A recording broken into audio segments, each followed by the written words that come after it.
दिल्ली के deputy CM Manish Sisodia ने कहा है कि भारतीय जनता पार्टी के एमसीडी स्कूलों में आज तक कुछ नहीं हुआ है। एमसीडी स्कूलों की बुरी हालत है। आज ये देश में सबसे पिछड़े हुए स्कूल बन गए हैं। यह हम नहीं, प्रधानमंत्री मोदी की रिपोर्ट कह रही है। नई दिल्ली से आर.के. जायसवाल की रिपोर्ट। मुझे पूरी उम्मीद है कि भारतीय जनता पार्टी के मित्र जब इस रिपोर्ट को देखेंगे तो उन्हें अपने गिरेबान में झांकने का मौका मिलेगा।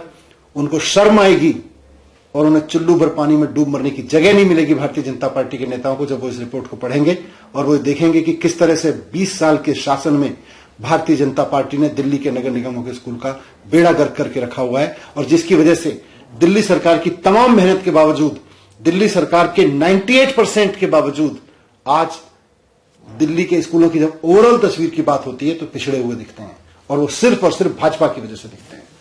सर, अब आगे क्या आप लोग कोई कार्रवाई करेंगे एमसीडी या कुछ ऐसा है, इसको ठीक करने की कोशिश करेंगे? नहीं, आगे तो जनता कार्रवाई करेगी। 20 साल से जनता इनको देख रही है।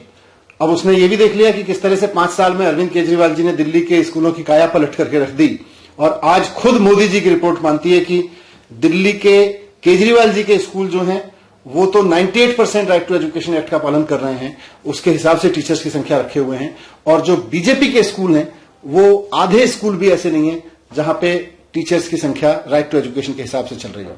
सर, दिल्ली सरकार ने कल एक और आदेश दिया है जहां दिव्यांग बच्चों को लेकर ये कहा गया कि जो बच्चे स्कूल नहीं आ पा रहे लॉकडाउन और इन सारी वजह से, उसको वहां टीचर्स जाएंगे, उस पर थोड़ी जानकारी दीजिए। उसमें यही है कि टीचर्स खासतौर से लॉकडाउन के पीरियड में बहुत एक्स्ट्रा जिम्मेदारी निभा रहे हैं, और हमारी टीचर से बात हुई थी तो उन्होंने यही बताया। पिछले साल भी हमने ये कोशिश की थी, इस बार और इसको शिद्दत से करेंगे कि जो बच्चे स्कूल नहीं किसी वजह से कनेक्ट हो पा रहे हैं, जो ऑनलाइन कनेक्ट नहीं हो पा रहे हैं, या जो सेमी ऑनलाइन में भी स्कूल से कनेक्ट नहीं हो पा रहे हैं, किसी तरह से उनके पेरेंट्स नहीं आ पा रहे हैं, तो उनकी केयर के लिए, उनकी पढ़ाई को आगे चलवाने के लिए दिल्ली सरकार के स्कूलों के टीचर्स ये बीड़ा उठा रहे हैं। सर, कुछ नंबर से कितने बच्चों को इससे फायदा मिलेगा?